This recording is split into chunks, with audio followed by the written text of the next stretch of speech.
both. I want to go back because you said a couple of things that I thought were super crucial. A lot of people feel like they can't do beautiful work unless they've got these great tools. And my stance behind it is that if you know how to do something, like if it's innately in you, because there are people who are trained, and then there are people who innately have it, and they both can excel great. But you can do, because I always tell people, you can cut an amazing haircut with garden shears if you know what you're doing, and if you Hmm. just have that talent. You don't have to have the $5,000 pair of shears to do it.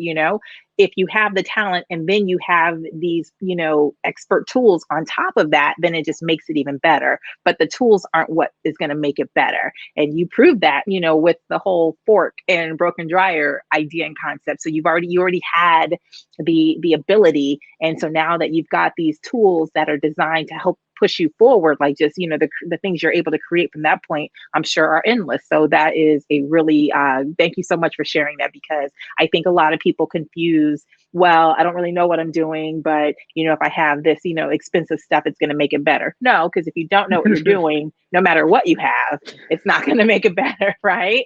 So you know Unfortunately, no. But to add to yeah. that, yeah, you're absolutely right. And for those people that may not understand what we're discussing here, the one movie that I won't talk too much because already thinking about it is choking me up. But the day that I watched Edward Scissorhand Mm, transformed my life. That movie is an epitome of my life.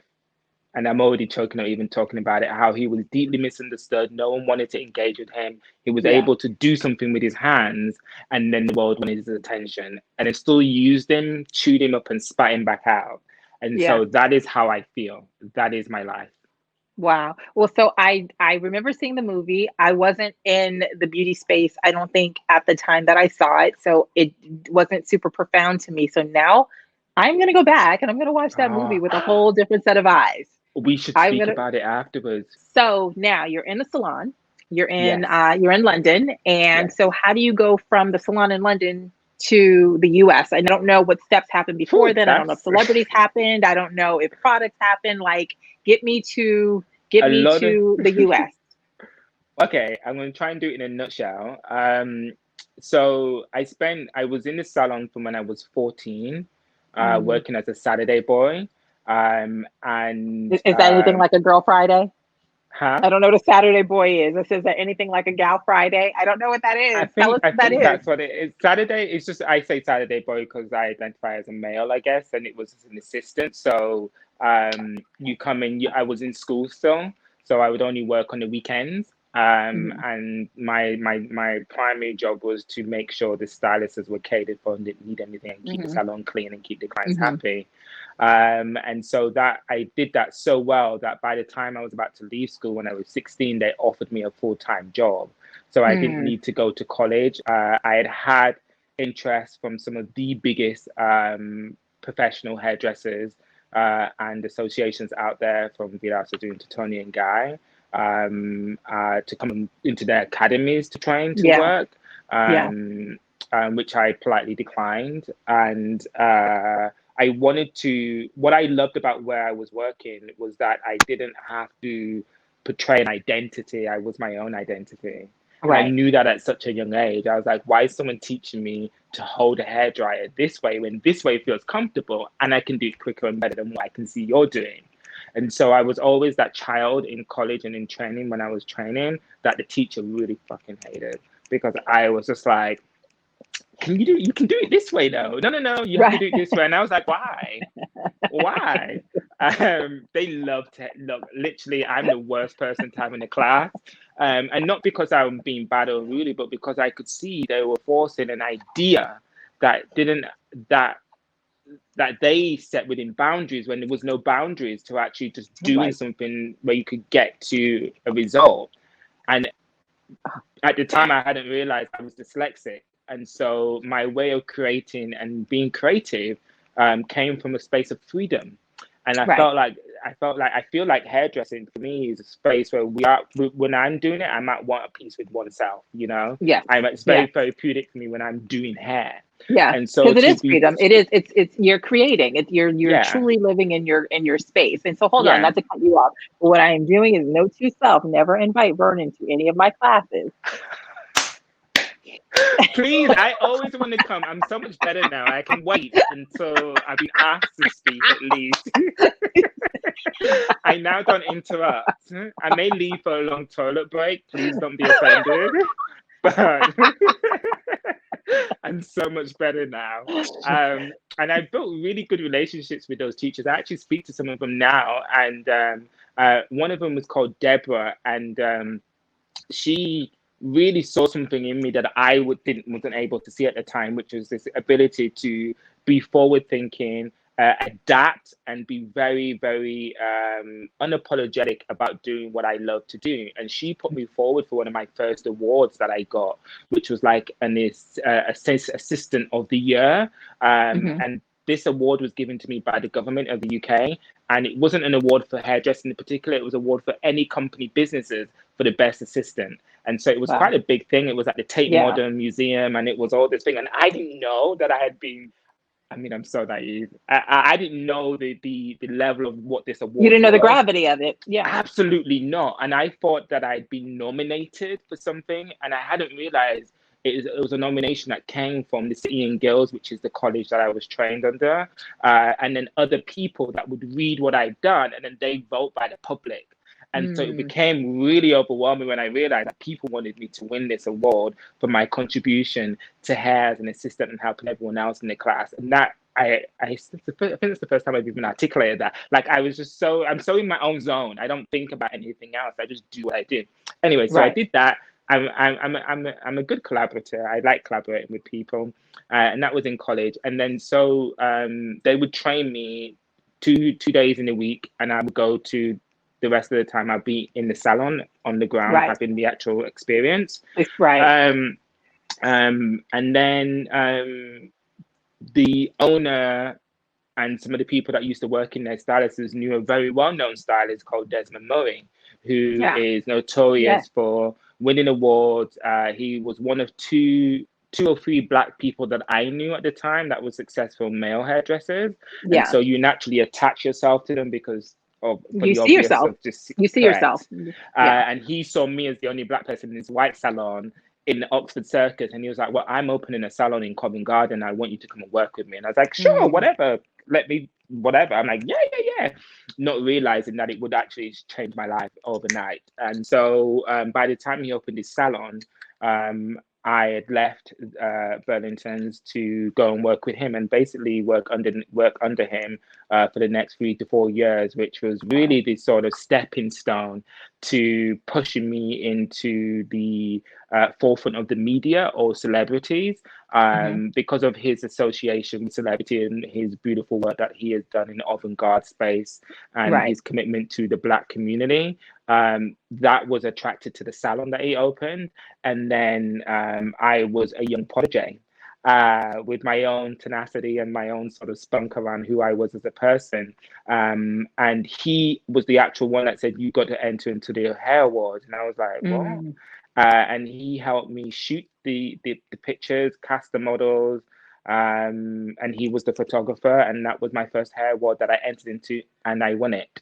And Um, what was the award? it was Black Beauty Sensational and Hair Awards, and so All right. basically, yeah, it's the biggest international hair awards for the Afro hair community, and I won Newcomer of the Year Wow. 2014, I think it was, Wow. and that really That wasn't changed that long everything. ago, by the way, Mister. Like as we're reading your No, resume, no, I'm like, was it 2014 or 2004? There's a four in it. My dyslexic. I don't know. It okay, was a 2004. it was a 4. 2014. It must be 2004 because I'd be 34 now. Yeah, I don't know. Anyway, I All won an right. award when I won an award. I won it when I was 16, but by the time the award ceremony happens, it was the month Yeah. of my birthday. So I was actually 17 when I collected the award physically Okay. in my hand. That's a big Um, deal at that age, FYI. it was. It Yeah. was a big deal. I It mean, was it's a a big big deal at any age, let me just say, but that's a big deal at that age. Yeah, it was a big deal for a lot of things that I won't go into here, but I'd almost lost my life and I was in hospital for Hmm. several months. And so the picture that you see that I have, I'm actually on a walking stick, Oh almost wow. I'm almost not there. And so to be so close to not being here and then to be winning an award that literally shifts my trajectory in my career overnight to somewhere like that was Yeah. just such a big storm that I hadn't anticipated Yeah. walking into at 16 years old.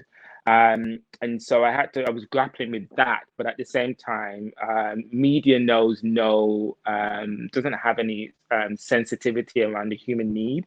And Hmm. so there was a lot of things that were coming my way, an opportunity to work with people, and which I was gladly, obviously, taking. And I remember one of my first big clients that I got from that was Dame Kelly. She's a dame now because she won the two gold medals, the Olympic Hmm. running. Dame Hmm. Kelly Holmes, who's an amazing athlete, and she won, I think, gold for the 100 meters and 2000. Anyway, she's just a runner Wow. fun. Like, she's crazy, amazing. And I went and they got a car to come to the salon to pick me up and to drive me to her house, which was far away. I was like, oh my God, the car. It was like a sofa car. The guy was like dressed in a suit and I was leaving work. And I was like, okay. And I went to braid her hair and she did a lot of press that week of her winning and I Hmm. braided her hair for that. And then I started working with artists, Leanne LaHavis, that you guys all still know now, Hmm. Vivi Brown, who's become an exceptional dear friend, Jamelia. And then I would start to work with a lot of artists. I worked a couple of times with Keisha Cole when she was Hmm. touring with Kanye West. And I became a poster boy for when Americans would come over and couldn't afford to bring their teams with them. So glad you said that because I remember that I had, and I can't remember what client it was. And did you ever work with Rihanna? I hadn't worked with her, but I'd been optioned sometimes in Okay. Europe. So because I'm thinking it had to have been her because there was a time she was flying me out to Europe every week when she was on tour, and like on year two, I'm like, I'm burned out, they're burned out, on bringing me out every week, and they wanted to. I remember, and I feel like it was either Rihanna or Alicia. I can't remember because those are the two women. Well, I traveled with Jennifer Hudson also greatly internationally, so those three women, it was one of those three women. And I remember the very first time I heard your name was is they were like, hey Tippi, we can't bring you to Europe this time, but we found a really great hairstylist, can you check him out? And it was your name. And I was just like, Wow. wow, his work is fabulous. His work is fabulous. Yeah, like I'm cool. Wow. And I don't know if it ever happened. I don't know if the trip happened. I don't remember if No. they ended up bringing me out, but I remember hearing your name because they were like, listen, like we can't always bring you out there. We really need to find, someone who is Wow. there. And I mean, and I'm talking like a decade ago, It decade and a half may ago, it may have long actually time been ago. it may have actually been Alicia because I had been on hold for her in many Okay. years ago in my younger years. I remember that for Mm-hmm. sure. And I couldn't really I never had an agent until not long ago, um, but yeah, well, that's amazing. I mean, there were lots Yeah. of things like that that was happening unbeknownst to me, and I was Yeah. just living my best life. I never had an agent; it was always through the salon. People would connect with me, and then we had agencies that would come in and get their hair done, and then they would just start putting me out for jobs that would come that they knew didn't have anyone in their books that Yeah. couldn't do the work. And then I started working a lot with the models, with stylists, with producers, and then they just put you out, and you just end up growing your network. Yeah. All based off because they used to come into the salon, or one of my clients was married to somebody who does a lot of work, or is a CEO or someone, and I ended up doing his hair at home, and then you just build It just community, grows. Yeah. and that's how a lot of it happened. And then I have there's two stories to this, and I won't publicly display either one of them because they both say this is how it happened. But my introduction to Lupita, which is basically what crossed me over very well for everyone, Yeah.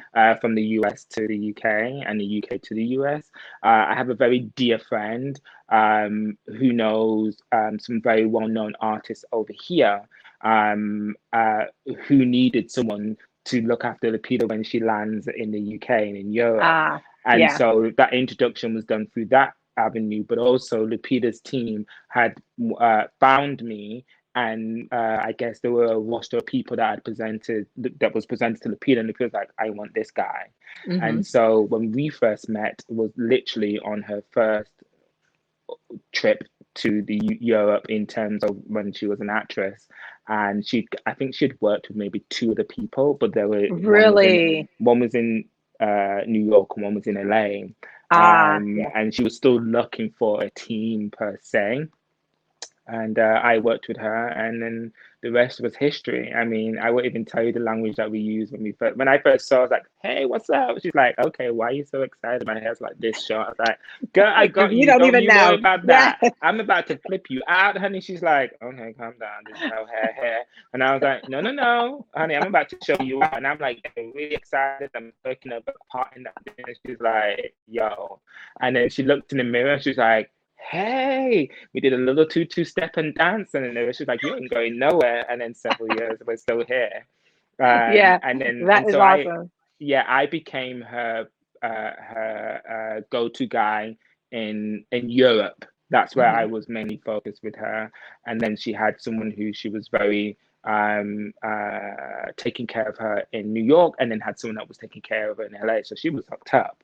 And then when I Right. moved over to the US, she then took me on full time. I should do your hair. Oh, do my hair. But there's such a deep loss of culture understanding